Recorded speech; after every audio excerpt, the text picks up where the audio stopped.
여러분, 오늘 제가 드린 질문이 불편할 수 있습니다.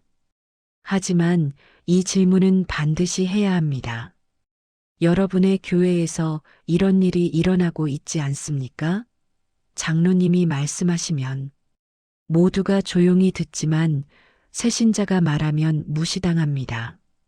권사님이 의견을 내시면 존중받지만 일반 성도가 같은 의견을 내면 묵살됩니다. 직분이 없는 분들은 회의에서 발언권조차 없습니다. 젊은 집사님이 좋은 아이디어를 내도 나이 많은 권사님이 한마디로 묵살시킵니다. 교회 봉사를 열심히 해도 직분이 없으면 인정받지 못합니다. 사랑하는 성도님들, 이것이 바로 오늘 우리가 다뤄야 할 가장 불편한 진실입니다. 교회 안의 위계 질서입니다. 직분으로 인한 차별입니다.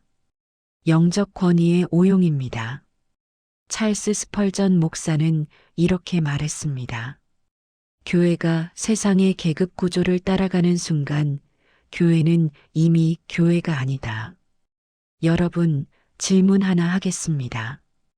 예수님께서 이 땅에 오셔서 가장 먼저 공격하신 사람들이 누구였습니까? 창녀들이었습니까? 세리들이었습니까? 죄인들이었습니까? 아닙니다. 바리새인들이었습니다. 서기관들이었습니다. 종교 지도자들이었습니다. 직분을 가지고 백성들 위에 군림하던 사람들이었습니다. 왜 그랬을까요? 왜 예수님께서는 죄인들보다 종교 지도자들을 더 강하게 책망하셨을까요? 오늘 이 질문이 불편하다면 여러분은 이미 답을 알고 계신 겁니다. 오늘 이 메시지는 여러분을 불편하게 만들 것입니다. 하지만 그 불편함이 여러분의 교회를 살릴 것입니다. 그 불편함이 여러분의 신앙을 회복시킬 것입니다. 마태복음 23장 2절부터 3절을 보십시오. 서기관들과 바리새인들이 모세의 자리에 앉았으니 그러므로 그들이 말하는 것은 다 행하고 지키되 그들이 하는 행위는 본받지 말라. 그들은 말만 하고 행하지 아니하며 예수님께서 종교 지도자들을 책망하셨습니다. 그들이 말만 하고 행하지 않는다고 하셨습니다. 그들이 직분을 권력으로 사용한다고 하셨습니다. 오늘 이 영상을 클릭하신 것은 우연이 아닙니다. 하나님께서 여러분에게 보내신 경고의 메시지입니다. 여러분이 교회 지도자라면 이것은 회개의 메시지입니다. 여러분이 직분으로 상처받은 성도라면 이것은 위로의 메시지입니다. 여러분이 이 문제를 목격한 증인이라면 이것은 행동의 메시지입니다. 지금부터 7가지 불편한 진실을 말씀드리겠습니다. 첫 번째부터 6번째까지도 중요합니다. 하지만 7번째를 모르면 여러분의 교회는 변하지 않습니다. 끝까지 들으십시오. 여러분 교회의 영적 생명이 달린 문제입니다. 지금 댓글에 이렇게 고백하십시오. 성령님, 제 눈을 열어주소서. 주님, 우리 교회의 위선을 드러내 주소서. 고백하셨습니까? 그렇다면 시작하겠습니다. 첫 번째 불편한 진실입니다. 직분은 섬김을 위한 것이지 권력이 아닙니다. 마태복음 20장 25절부터 28절을 보십시오. 예수께서 제자들을 불러다가 이르시되 이방인의 집권자들이 그들을 임의로 주관하고 그 고관들이 그들에게 권세를 부리는 줄을 너희가 알거니와 너희 중에는 그렇지 않아야 하나니 너희 중에 누구든지 크고자 하는 자는 너희를 섬기는 자가 되고 너희 중에 누구든지 으뜸이 되고자 하는 자는 너희의 종이 되어야 하리라. 인자가 온 것은 섬김을 받으려 함이 아니라 도리어 섬기려 하고 자기 목숨을 많은 사람의 대속물로 주려 함이니라. 예수님께서 무엇이라고 하셨습니까? 이방인의 집권자들은 임의로 주관한다고 하셨습니다. 고관들은 권세를 부린다고 하셨습니다. 하지만 너희 중에는 그렇지 않아야 한다고 하셨습니다. 크고자 하는 자는 섬기는 자가 되어야 한다고 하셨습니다. 으뜸이 되고자 하는 자는 종이 되어야 한다고 하셨습니다. 사랑하는 성도님들, 이것을 이해하십니까? 장로는 섬기는 자입니다. 권사는 섬기는 자입니다. 집사는 섬기는 자입니다. 목사는 섬기는 자입니다. 직분은 권력이 아닙니다. 직분은 특권이 아닙니다. 직분은 섬김의 책임입니다. 직분은 희생의 부르심입니다. 그런데 오늘날 한국 교회의 현실은 어떻습니까? 지난주에 42세 집사님 한 분이 찾아오셨습니다. 10년 신앙생활을 하신 분이었습니다. 5년 동안 교회 청소를 담당하셨습니다. 3년 동안 주일학교 교사로 섬기셨습니다. 그런데 이 집사님께서 눈물을 흘리며 고백하셨습니다. 목사님, 저는 교회를 떠나고 싶습니다. 더 이상 이 교회에 다닐 수 없습니다. 무슨 일이 있었느냐고 물었습니다. 지난주 당회에서 일이 있었습니다. 주일학교 교육 방향에 대한 회의였습니다. 저는 5년 동안 아이들을 가르친 경험으로 의견을 냈습니다. 요즘 아이들은 강의식 수업보다 체험식 수업을 좋아합니다. 성경 암송보다 성경 이야기 나누기가 효과적입니다. 찬양도 전통 찬송가보다 현대 찬양을 선호합니다. 제 의견을 말씀드렸습니다. 그런데 73세 장로님께서 뭐라고 하셨는지 아십니까? 집사가 무슨 주제에 이런 중요한 문제에 의견을 내느냐고 하셨습니다. 집사는 시키는 일이나 잘하면 된다고 하셨습니다. 교육 방향은 장로들이 정하는 것이라고 하셨습니다. 그 자리에 있던 다른 장로님들과 권사님들은 아무 말씀도 안 하셨습니다. 목사님도 조용히 계셨습니다. 저는 그 자리에서 아무 말도 하지 못했습니다. 회의가 끝나고 혼자 울었습니다. 목사님, 저는 5년 동안 아이들을 가르쳤습니다. 아이들을 누구보다 잘 압니다. 하지만 제 의견은 들어주지도 않습니다. 왜냐하면 저는 집사이기 때문입니다. 장로가 아니기 때문입니다. 이것이 교회입니까? 이것이 예수님의 몸입니까? 그 집사님의 손을 잡았습니다. 그리고 함께 울었습니다. 왜냐하면 이것이 너무나 많은 한국 교회의 현실이기 때문입니다. 직분이 권력이 되었습니다. 장로가 왕이 되었습니다. 권사가 귀족이 되었습니다.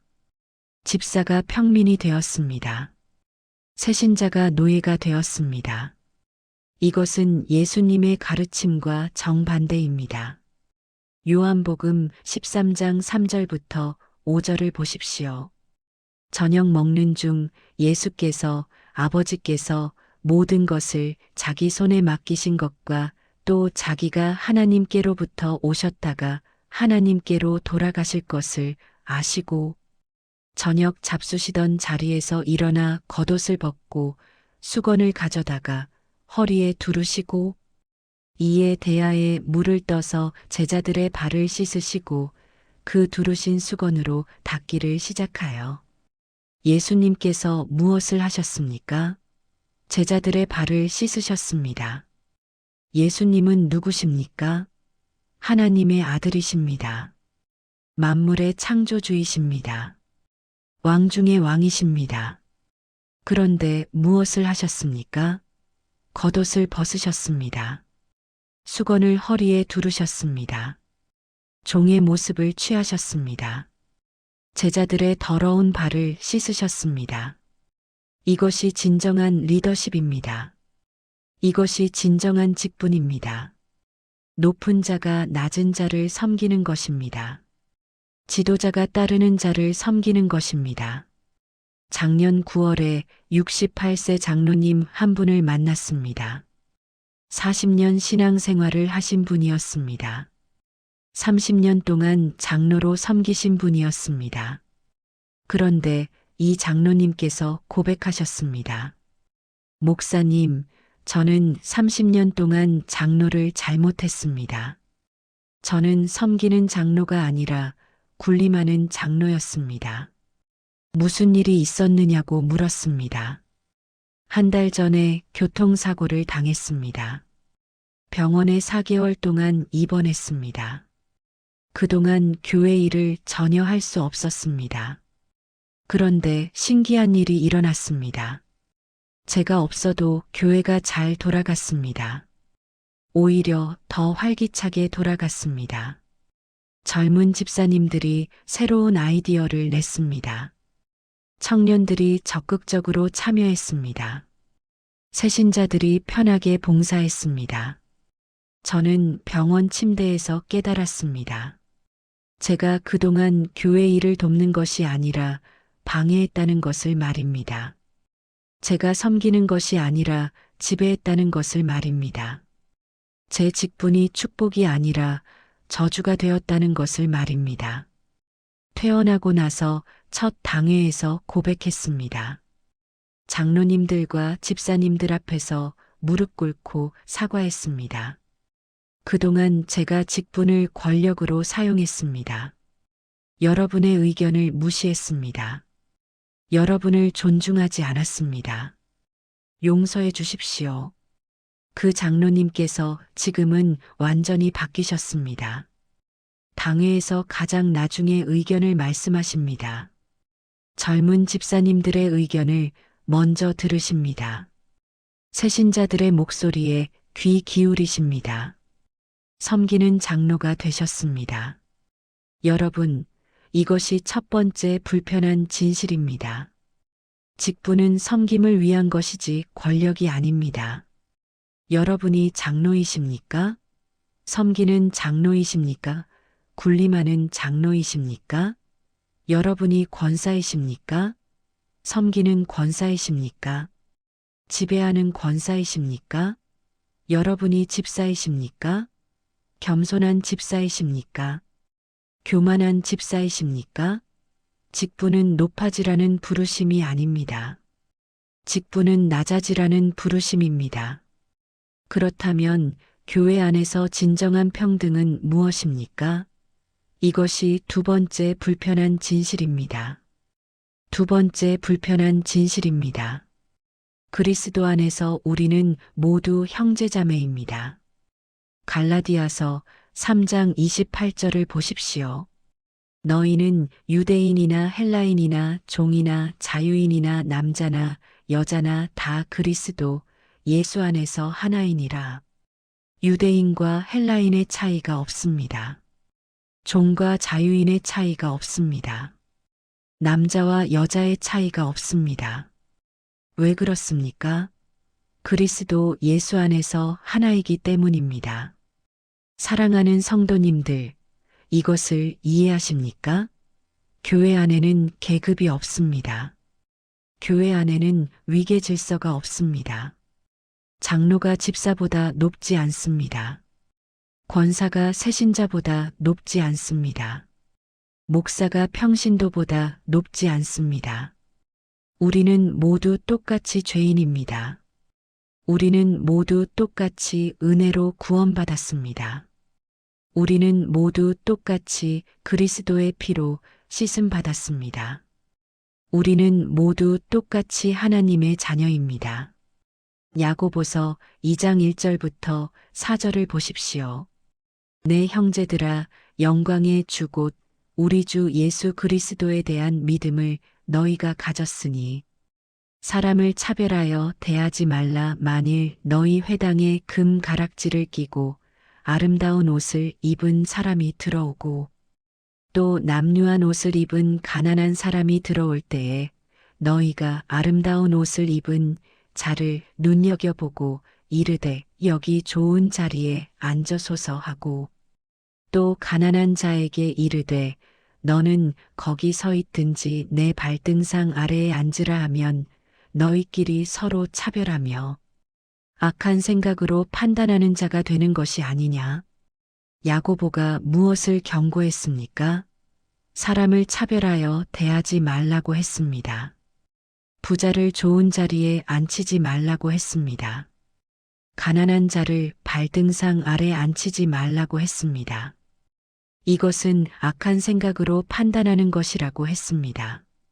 그런데 오늘날 교회의 현실은 어떻습니까? 올해 3월에 28세 청년 한 분이 상담을 신청했습니다. 1년 신앙생활을 한 새신자였습니다. 열심히 교회를 다녔습니다. 새벽 기도도 나갔습니다. 주일 예배도 빠지지 않았습니다. 교회 청소도 자원해서 했습니다. 그런데 이 청년이 교회를 떠나고 싶다고 했습니다. 무슨 일이 있었느냐고 물었습니다. 지난주 구역 모임이 있었습니다. 구역장님 댁에서 모였습니다. 저는 1년차 새신자입니다. 그래서 일찍 가서 청소를 도왔습니다. 음식 준비도 도왔습니다. 모임이 시작되었습니다. 70세 권사님이 먼저 오셨습니다. 구역장님이 안방 소파에 앉으라고 하셨습니다. 65세 권사님이 오셨습니다. 역시 안방 소파에 앉으셨습니다. 50세 집사님이 오셨습니다. 안방 의자에 앉으셨습니다. 40세 집사님이 오셨습니다. 거실 소파에 앉으셨습니다. 저는 어디 앉으라는 말이 없어서 거실 바닥에 앉았습니다. 모임이 끝나고 식사 시간이었습니다. 권사님들은 식탁에 앉으셨습니다. 집사님들은 거실 테이블에 앉으셨습니다. 저는 부엌 앞 바닥에 앉아서 먹었습니다. 목사님, 이것이 교회입니까? 이것이 하나님의 가족입니까? 저는 1년 동안 열심히 교회를 다녔습니다.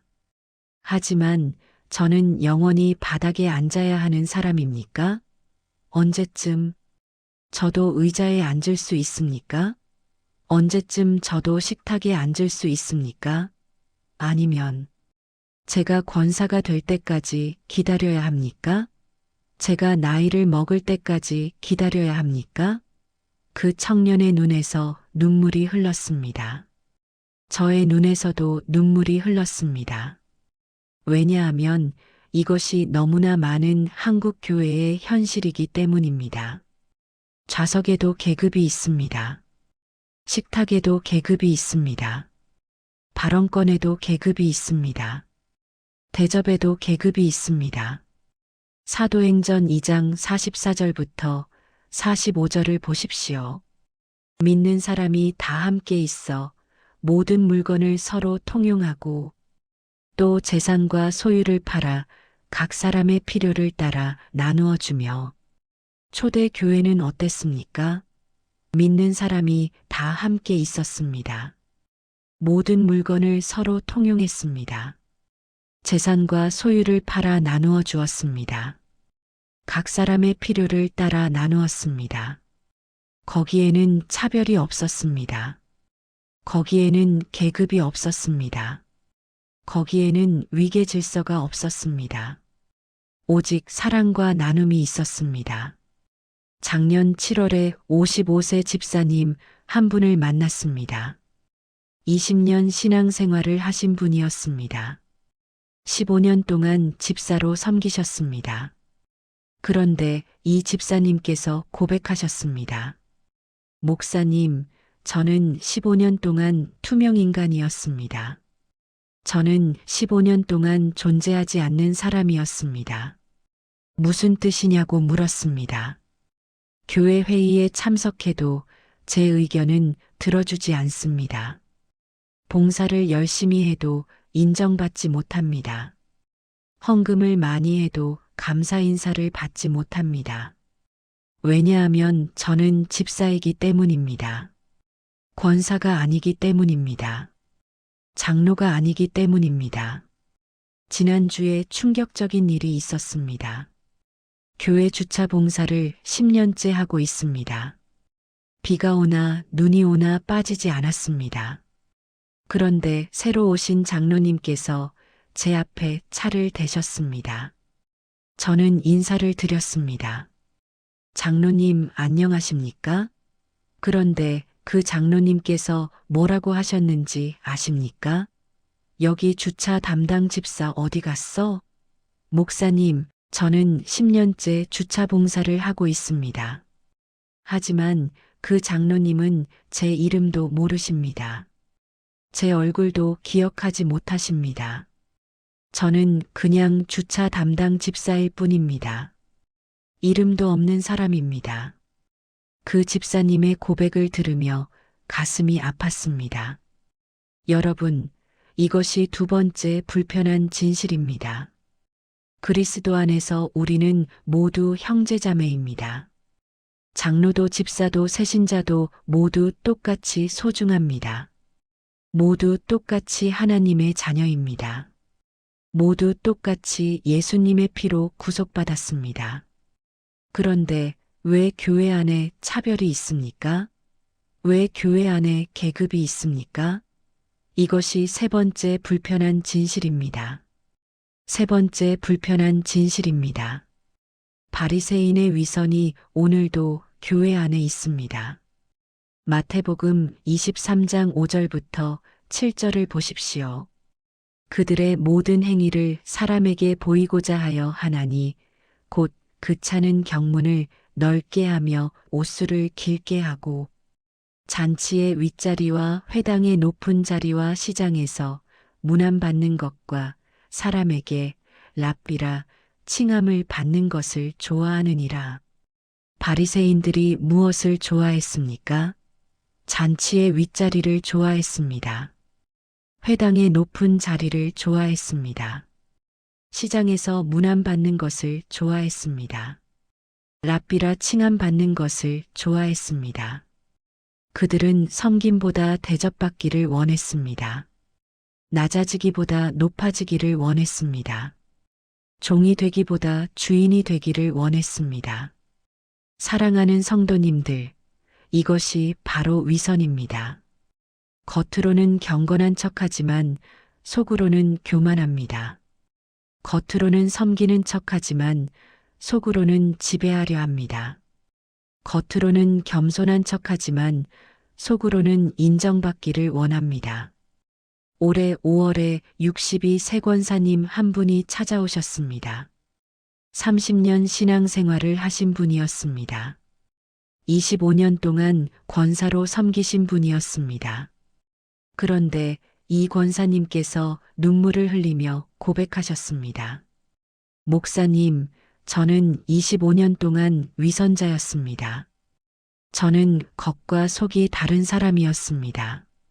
무슨 일이 있었느냐고 물었습니다. 한 달 전에 제 딸이 저에게 편지를 썼습니다. 딸은 28세입니다. 교회를 떠난 지 5년이 되었습니다. 저는 딸에게 늘 교회로 돌아오라고 했습니다. 하나님을 믿으라고 했습니다. 그런데 딸이 편지에 이렇게 썼습니다. 엄마, 저는 엄마가 교회에서 어떤 사람인지 압니다. 엄마는 교회에서 존경받는 권사님입니다. 봉사도 많이 하십니다. 기도도 열심히 하십니다. 헌금도 많이 하십니다. 하지만 엄마가 집에 오면 어떻게 변하는지 저는 압니다. 교회에서는 웃으시지만 집에서는 화를 내십니다. 교회에서는 겸손하시지만 집에서는 교만하십니다. 교회에서는 섬기시지만 집에서는 지배하십니다. 엄마는 교회 집사님들을 무시합니다. 나이 어린 성도들을 깔봅니다. 새신자들을 함부로 대합니다. 엄마, 저는 그런 엄마의 하나님을 믿고 싶지 않습니다. 그런 교회로 돌아가고 싶지 않습니다. 엄마가 진짜로 변하면 그때 저도 돌아가겠습니다. 목사님, 저는 그 편지를 읽고 무너졌습니다. 제가 25년 동안 바리새인이었다는 것을 깨달았습니다. 겉으로는 경건했지만 속으로는 썩었습니다. 교회에서는 성자였지만 집에서는 악마였습니다. 제 직분이 저를 교만하게 만들었습니다. 제 권사라는 호칭이 저를 위선자로 만들었습니다.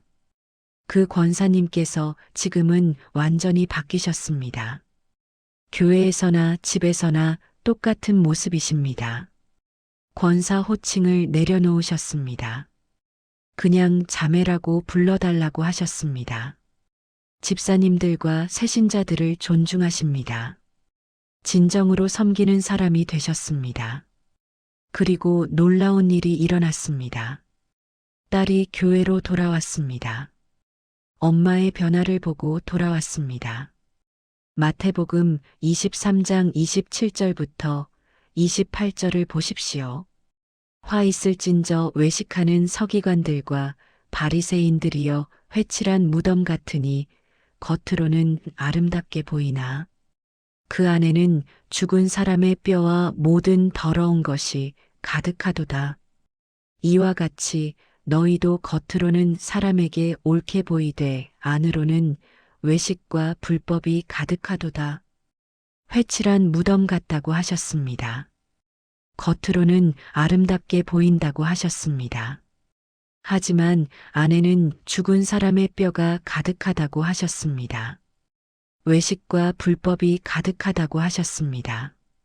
여러분, 이것이 세 번째 불편한 진실입니다. 바리새인의 위선이 오늘도 교회 안에 있습니다.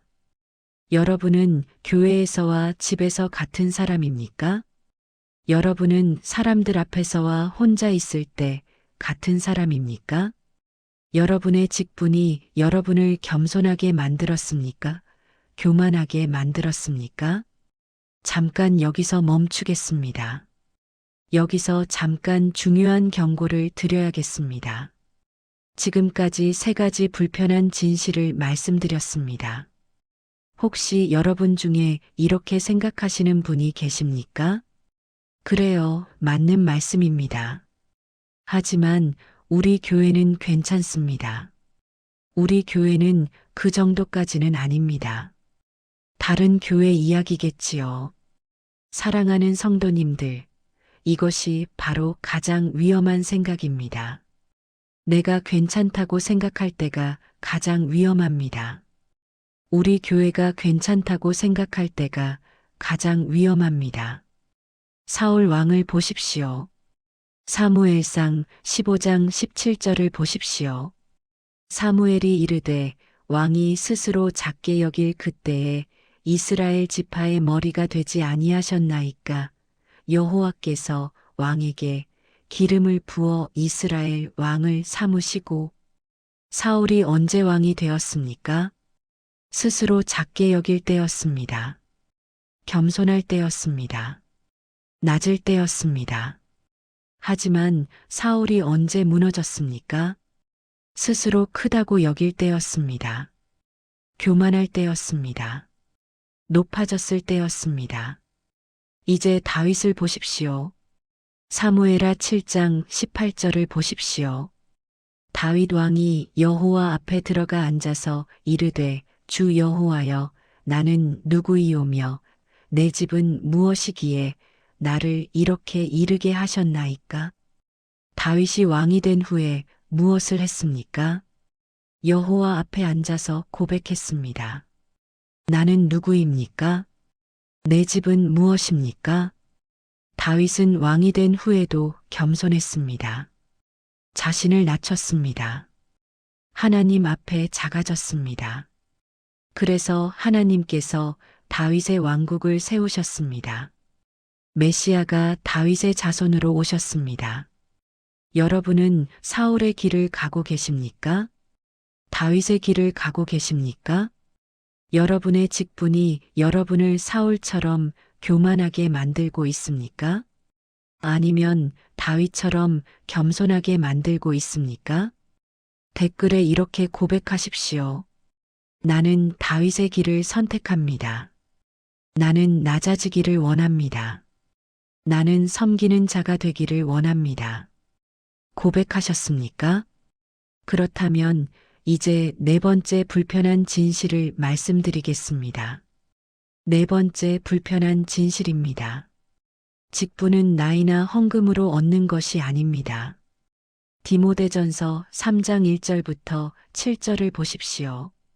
mit보다 이 말이여 곧 사람이 감독의 직분을 얻으려 함은 선한 일을 사모하는 것이라. 함이로다. 그러므로 감독은 책망할 것이 없으며 한 아내의 남편이 되며 절제하며 신중하며 단정하며 나그네를 대접하며 가르치기를 잘하며 술을 즐기지 아니하며 구타하지 아니하며 오직 관용하며 다투지 아니하며 돈을 사랑하지 아니하며 자기 집을 잘 다스려 자녀들로 모든 공손함으로 복종하게 하는 자라야 할지며 사람이 자기 집을 다스릴 줄 알지 못하면 어찌 하나님의 교회를 돌보리요. 새로 입교한 자도 말지니 교만하여져서 마귀를 정죄하는 그 정죄에 빠질까 함이요. 또한 외인에게서도 선한 장거를 얻은 자라야 할지니 비방과 마귀의 올무에 빠질까 염려하라. 감독 즉 장로의 자격이 무엇입니까? 책망할 것이 없어야 합니다. 절제해야 합니다. 신중해야 합니다. 단정해야 합니다. 나그네를 대접해야 합니다. 가르치기를 잘해야 합니다. 술을 즐기지 않아야 합니다. 관용해야 합니다. 다투지 않아야 합니다. 돈을 사랑하지 않아야 합니다. 자기 집을 잘 다스려야 합니다. 외인에게서도 선한 증거를 얻어야 합니다. 여기에 나이에 대한 조건이 있습니까? 없습니다. 헌금 액수에 대한 조건이 있습니까? 없습니다. 재산에 대한 조건이 있습니까? 없습니다. 사회적 지위에 대한 조건이 있습니까? 없습니다. 오직 성품과 믿음과 삶의 열매만 말씀하고 있습니다. 그런데 오늘날 한국 교회의 현실은 어떻습니까? 작년 10월에 48세 집사님 한 분이 상담을 신청했습니다.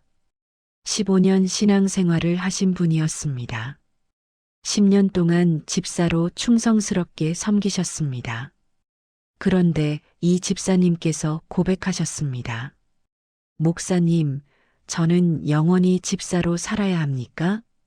무슨 뜻이냐고 물었습니다. 저는 10년 동안 교회를 섬겼습니다. 새벽 기도를 거의 빠지지 않았습니다. 주일학교 교사를 7년째 하고 있습니다. 구제도 열심히 합니다. 신방도 열심히 다닙니다.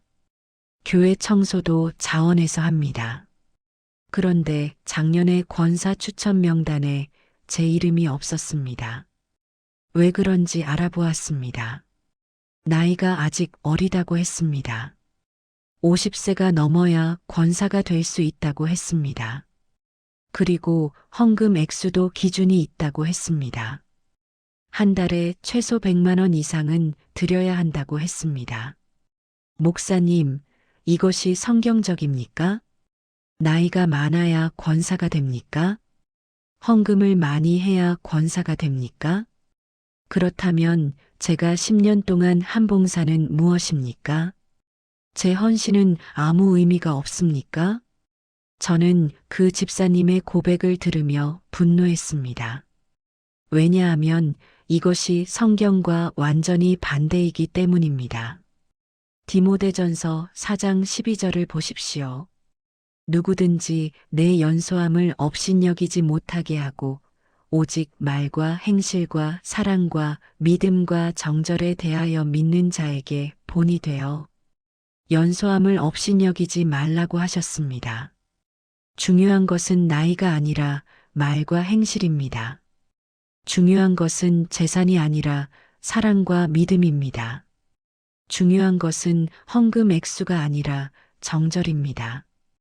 올해 7월에 65세 장로님 한 분을 만났습니다. 이 장로님의 고백이 충격적이었습니다. 목사님, 저는 10년 전에 장로가 되었습니다. 그런데 제가 장로가 된 이유를 아십니까? 나이가 많았기 때문입니다. 헌금을 많이 했기 때문입니다. 사회적 지위가 있었기 때문입니다. 회사 대표였기 때문입니다. 하지만 제 믿음은 어땠습니까? 성경을 잘 모릅니다. 기도를 열심히 하지 않습니다. 가정 예배를 드리지 않습니다. 자녀들이 교회를 다니지 않습니다. 아내와 자주 싸웁니다. 직원들을 함부로 대합니다. 목사님, 제가 장로 자격이 있습니까? 저는 디모데전서 3장의 기준에 하나도 맞지 않습니다. 하지만 저는 장로입니다. 왜냐하면 나이가 많고 돈이 많기 때문입니다. 이것이 맞습니까? 그 장로님께서 지난주에 장로직을 사임하셨습니다. 먼저 믿음을 바로 세우시겠다고 하셨습니다. 가정을 먼저 세우시겠다고 하셨습니다. 성품을 먼저 다듬으시겠다고 하셨습니다. 그리고 나서 하나님께서 다시 부르시면 그때 섬기시겠다고 하셨습니다. 여러분, 이것이 네 번째 불편한 진실입니다. 직분은 나이나 헌금으로 얻는 것이 아닙니다. 직분은 믿음과 성품으로 얻는 것입니다. 직분은 헌신과 열매로 인정받는 것입니다. 여러분의 교회는 어떻습니까? 나이로 직분을 주고 있습니까? 헌금으로 직분을 주고 있습니까? 사회적 지위로 직분을 주고 있습니까? 이것은 성경적이지 않습니다. 이것은 세상의 방식입니다. 그렇다면 진정한 교회의 모습은 무엇입니까? 이것이 다섯 번째 불편한 진실입니다. 다섯 번째 불편한 진실입니다. 진정한 교회는 서로 발을 씻겨주는 공동체입니다. 요한복음 13장 14절부터 15절을 보십시오. 내가 주와 또는 선생이 되어 너희 발을 씻었으니 너희도 서로 발을 씻어주는 것이 옳으니라. 내가 너희에게 행한 것 같이 너희도 행하게 하려 하여 본을 보였노라. 예수님께서 무엇을 하셨습니까? 제자들의 발을 씻으셨습니다. 그리고 무엇을 명령하셨습니까? 너희도 서로 발을 씻어주라고 하셨습니다. 본을 보이셨다고 하셨습니다. 사랑하는 성도님들, 발을 씻는다는 것이 무슨 의미입니까? 당시에 발을 씻는 것은 종들의 일이었습니다. 가장 낮은 자의 일이었습니다. 가장 더러운 일이었습니다. 그런데 예수님께서 그 일을 하셨습니다. 왜 그랬습니까? 섬김의 본을 보이시기 위해서였습니다. 장로가 집사의 발을 씻어야 합니다. 권사가 새신자의 발을 씻어야 합니다. 목사가 평신도의 발을 씻어야 합니다. 높은 자가 낮은 자를 섬겨야 합니다. 강한 자가 약한 자를 돌봐야 합니다. 올해 4월에 72세 장로님 한 분을 만났습니다. 50년 신앙생활을 하신 분이었습니다. 40년 동안 장로로 섬기신 분이었습니다. 그런데 이 장로님의 간증이 놀라웠습니다. 10년 전에 큰 깨달음이 있었습니다. 어느 날 교회 화장실을 갔습니다. 그런데 화장실이 너무 더러웠습니다. 누가 청소를 해야 하는데 안 했구나 생각했습니다. 그리고 나오려는데 성령님께서 말씀하셨습니다. 내가 청소하라. 저는 깜짝 놀랐습니다. 저는 장로입니다. 화장실 청소는 제 일이 아닙니다. 하지만 성령님의 음성이 계속 들렸습니다. 내가 청소하라. 예수가 제자들의 발을 씻었다. 너도 섬기는 자가 되라. 저는 그날 화장실을 청소했습니다. 변기를 닦았습니다. 바닥을 닦았습니다. 거울을 닦았습니다. 그런데 신기한 일이 일어났습니다. 청소하는 동안 눈물이 났습니다. 회개의 눈물이었습니다. 제가 40년 동안 섬기지 않고 군림했다는 것을 깨달았습니다. 제가 40년 동안 높아지려 했지 낮아지지 않았다는 것을 깨달았습니다. 그날부터 저는 매주 화장실을 청소합니다. 아무도 모르게 합니다. 새벽에 일찍 와서 합니다. 그리고 놀라운 일이 일어났습니다. 제 교만이 깨어졌습니다. 제 마음이 부드러워졌습니다. 성도들을 진심으로 사랑하게 되었습니다. 작년 9월에 그 교회를 방문했습니다. 그 장로님께서 화장실 청소하시는 것을 보았습니다. 72세 장로님께서 무릎 꿇고 변기를 닦고 계셨습니다. 그 모습을 보며 눈물이 났습니다. 이것이 진정한 장로입니다. 이것이 진정한 섬김입니다. 빌립보서 2장 3절부터 8절을 보십시오. 아무 일에든지 다툼이나 허영으로 하지 말고 오직 겸손한 마음으로 각각 자기보다 남을 낮게 여기고 각각 자기 일을 돌볼 뿐더러 또한 각각 다른 사람들의 일을 돌보아 나의 기쁨을 충만하게 하라. 너희 안에 이 마음을 품으라. 곧 그리스도 예수의 마음이니 그는 근본 하나님의 본체시나 하나님과 동등됨을 취할 것으로 여기지 아니하시고 오히려 자기를 비워 종의 형체를 가지사 사람들과 같이 되셨고 사람의 모양으로 나타나자 자기를 낮추시고 죽기까지 복종하셨으니 곧 십자가의 죽으심이라. 그리스도 예수의 마음이 무엇입니까? 자기를 비우는 것입니다. 종의 형체를 가지는 것입니다. 자기를 낮추는 것입니다. 죽기까지 복종하는 것입니다. 여러분, 이것이 5번째 불편한 진실입니다. 진정한 교회는 서로 발을 씻겨주는 공동체입니다. 장로가 집사를 섬기는 공동체입니다. 권사가 세신자를 돌보는 공동체입니다. 높은 자가 낮은 자를 사랑하는 공동체입니다. 여러분의 교회는 어떻습니까? 서로 발을 씻겨주는 교회입니까? 아니면 서로 높아지려고 경쟁하는 교회입니까? 그렇다면 우리는 구체적으로 무엇을 해야 합니까? 이것이 6번째 불편한 진실입니다. 6번째 불편한 진실입니다. 변화는 나 자신부터 시작되어야 합니다. 로마서 12장 2절을 보십시오. 너희는 이 세대를 본받지 말고 오직 마음을 새롭게 함으로 변화를 받아 하나님의 선하시고 기쁘시고 온전하신 뜻이 무엇인지 분별하도록 하라. 마음을 새롭게 하라고 하셨습니다. 변화를 받으라고 하셨습니다. 하나님의 뜻을 분별하라고 하셨습니다. 사랑하는 성도님들, 교회를 바꾸려면 누구부터 바뀌어야 합니까? 목사부터 바뀌어야 합니다. 장로부터 바뀌어야 합니다. 권사부터 바뀌어야 합니다. 집사부터 바뀌어야 합니다. 바로 나 자신부터 바뀌어야 합니다.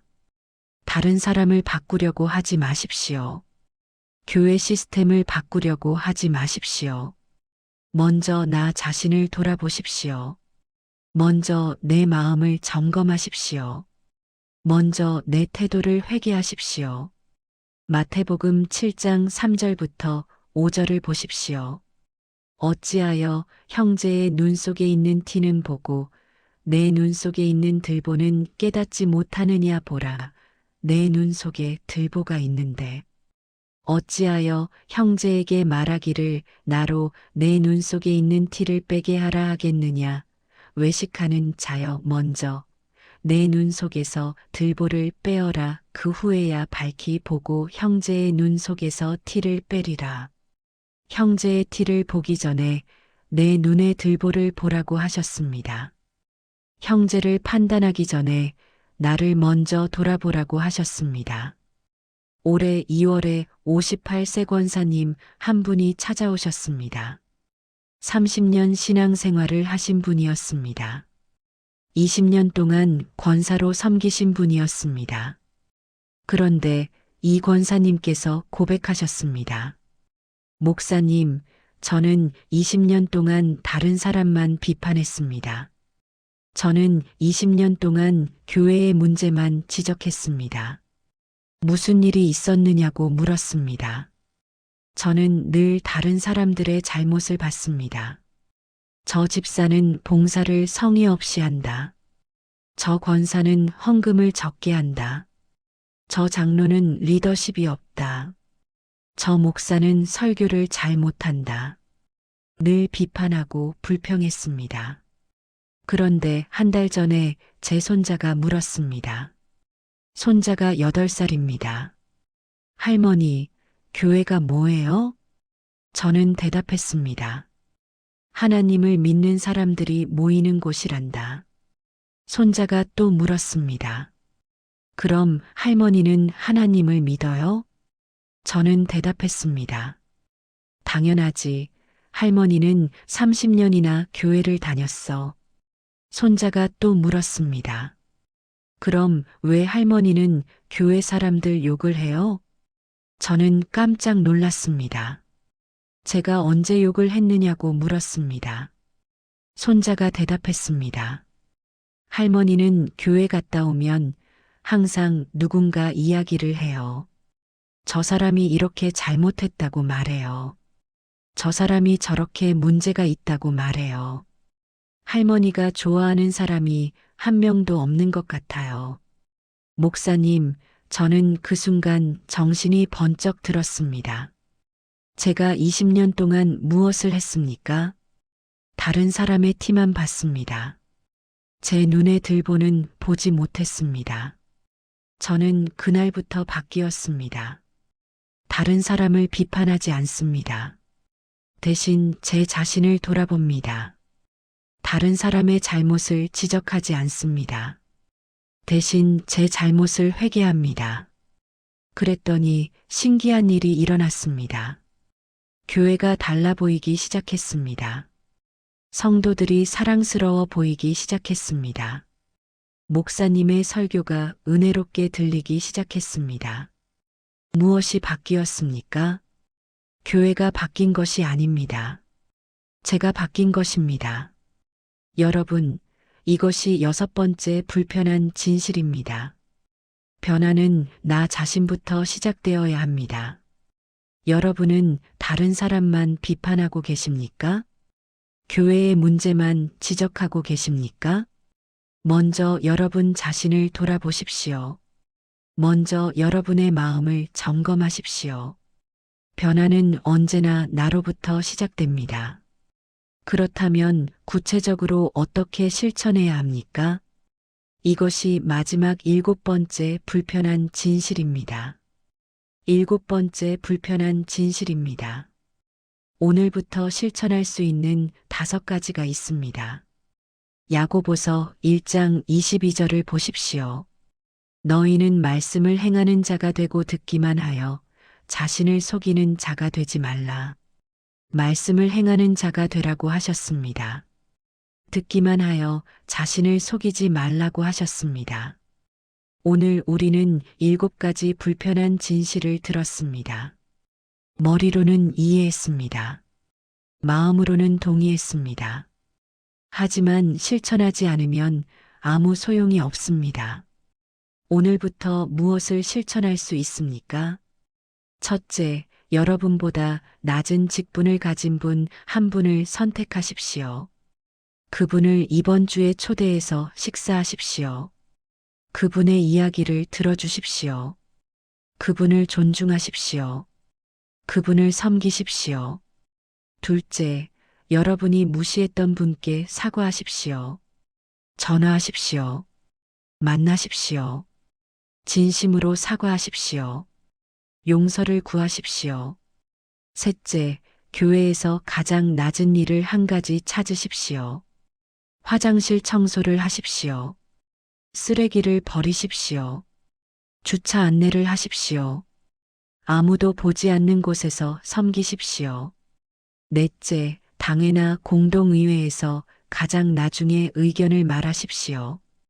다른 분들의 의견을 먼저 들으십시오. 특히 젊은 분들과 새신자들의 의견을 경청하십시오. 그들의 의견을 존중하십시오. 다섯째, 직분 호칭을 내려놓으십시오. 적어도 교회 안에서는 형제 자매로 부르십시오. 장로님, 권사님이 아니라 형제님, 자매님으로 부르십시오. 그리스도 안에서 우리는 모두 평등합니다. 올해 6월에 45세 집사님 한 분을 만났습니다. 이 집사님께서 이 5가지를 실천하셨습니다. 한 달 전에 다시 찾아오셨습니다. 목사님, 제 인생이 바뀌었습니다. 첫째 주에 새신자 한 분을 초대했습니다. 그분의 이야기를 들었습니다. 그분이 얼마나 외로웠는지 알게 되었습니다. 그분이 얼마나 교회에서 소외되었는지 알게 되었습니다. 둘째 주에 제가 무시했던 청년에게 사과했습니다. 그 청년이 울었습니다. 저도 울었습니다. 우리는 진정한 형제가 되었습니다. 셋째 주에 화장실 청소를 시작했습니다. 아무도 모르게 했습니다. 그런데 제 교만이 깨어졌습니다. 제 마음이 부드러워졌습니다. 넷째 주에 당회에서 가장 나중에 의견을 말했습니다. 젊은 집사님들의 의견을 경청했습니다. 놀라운 아이디어들이 많았습니다. 제가 그동안 얼마나 많은 것을 놓쳤는지 깨달았습니다. 이번 주부터 직분 호칭을 내려놓았습니다. 형제 자매로 부릅니다.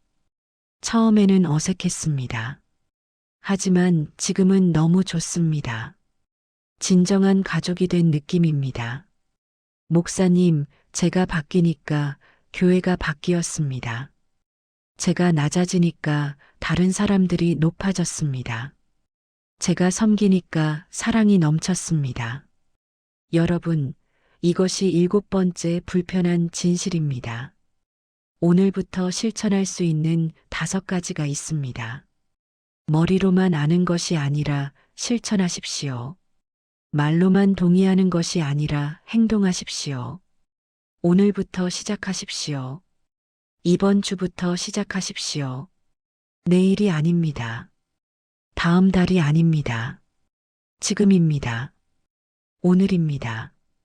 이제 지금까지 나눈 7가지 불편한 진실을 간단히 정리하겠습니다. 첫 번째, 직분은 섬김을 위한 것이지 권력이 아닙니다. 예수님께서는 크고자 하는 자는 섬기는 자가 되라고 하셨습니다. 직분은 높아지라는 부르심이 아니라 낮아지라는 부르심입니다. 두 번째, 그리스도 안에서 우리는 모두 형제자매입니다. 장로도 집사도 새신자도 모두 똑같이 소중합니다. 교회 안에는 계급이 없고 오직 사랑만 있어야 합니다. 세 번째, 바리새인의 위선이 오늘도 교회 안에 있습니다. 겉으로는 경건하지만 속으로는 교만한 모습을 경계해야 합니다. 회칠한 무덤처럼 되지 말아야 합니다. 네 번째, 직분은 나이나 헌금으로 얻는 것이 아닙니다. 직분은 믿음과 성품과 열매로 인정받는 것입니다. 성경적 기준을 회복해야 합니다. 다섯 번째, 진정한 교회는 서로 발을 씻겨주는 공동체입니다. 높은 자가 낮은 자를 섬기는 공동체입니다. 예수님의 본을 따라야 합니다. 여섯 번째, 변화는 나 자신부터 시작되어야 합니다. 다른 사람을 비판하기 전에 나를 돌아봐야 합니다. 내 눈의 들보를 먼저 빼야 합니다. 일곱 번째, 오늘부터 실천할 수 있는 5가지가 있습니다. 낮은 직분자를 초대하고 무시한 분께 사과하고 낮은 일을 섬기고 나중에 의견을 말하고 직분 호칭을 내려놓는 것입니다. 사랑하는 성도님들, 이제 함께 기도하겠습니다. 지금부터 함께 기도하겠습니다. 눈을 감으셔도 좋고 소리내어 따라하셔도 좋습니다. 한 문장씩 천천히 따라하십시오. 하나님 아버지 감사합니다. 오늘 이 불편한 진실을 보여주셔서 감사합니다. 제 눈을 열어주셔서 감사합니다. 주님 고백합니다. 저는 직분을 권력으로 사용했습니다. 용서하여 주십시오. 저는 낮은 직분자를 무시했습니다. 용서하여 주십시오. 저는 섬기지 않고 군림했습니다. 용서하여 주십시오. 저는 겉으로만 경건한 위선자였습니다. 용서하여 주십시오. 저는 형제자매를 차별했습니다. 용서하여 주십시오. 저는 나이와 헌금으로 사람을 판단했습니다. 용서하여 주십시오. 저는 다른 사람만 비판했습니다. 용서하여 주십시오. 주님, 오늘 결단합니다. 오늘부터 섬기는 자가 되겠습니다. 오늘부터 낮아지겠습니다. 오늘부터 형제자매를 존중하겠습니다. 오늘부터 5가지를 실천하겠습니다. 오늘부터 예수님의 본을 따르겠습니다. 주님의 도우심을 구합니다. 성령님의 능력을 구합니다. 예수님의 이름으로 기도합니다. 아멘. 이 기도를 따라 하셨다면 이제 선포하십시오. 나는 더 이상 군림하지 않습니다. 나는 섬기는 자가 됩니다. 나는 더 이상 교만하지 않습니다. 나는 낮아지는 자가 됩니다. 나는 더 이상 차별하지 않습니다. 나는 모두를 존중하는 자가 됩니다. 나는 오늘부터 변화를 시작합니다. 이 선포가 여러분의 고백이 되었습니다. 사랑하는 성도님들, 이 메시지가 여러분의 교회를 변화시키기를 축복합니다. 여러분이 진정한 섬김의 리더가 되기를 축복합니다. 여러분의 교회가 서로 발을 씻겨주는 공동체가 되기를 축복합니다. 여러분의 교회에서 위계 질서가 무너지고 사랑이 넘치기를 축복합니다. 주 예수 그리스도의 은혜와 하나님의 사랑과 성령의 교통하심이 여러분과 함께 하시기를 축복합니다. 이 기도가 진심이라면 댓글에 아멘을 남겨주십시오. 여러분의 결단을 댓글로 나누어 주십시오. 저는 오늘부터 섬기는 자가 되겠습니다. 저는 오늘부터 낮아지겠습니다. 저는 오늘부터 5가지를 실천하겠습니다. 여러분의 고백이 다른 분들에게 용기가 될 것입니다. 이 영상이 필요한 교회에 공유하십시오. 직분으로 상처받은 분께 보내주십시오. 교회 지도자들께 보내주십시오. 그리고 구독 버튼을 눌러주십시오. 알림 설정을 해주십시오. 다음 영상에서 또 만나겠습니다. 하나님의 축복이 여러분과 함께 하시기를 기도합니다.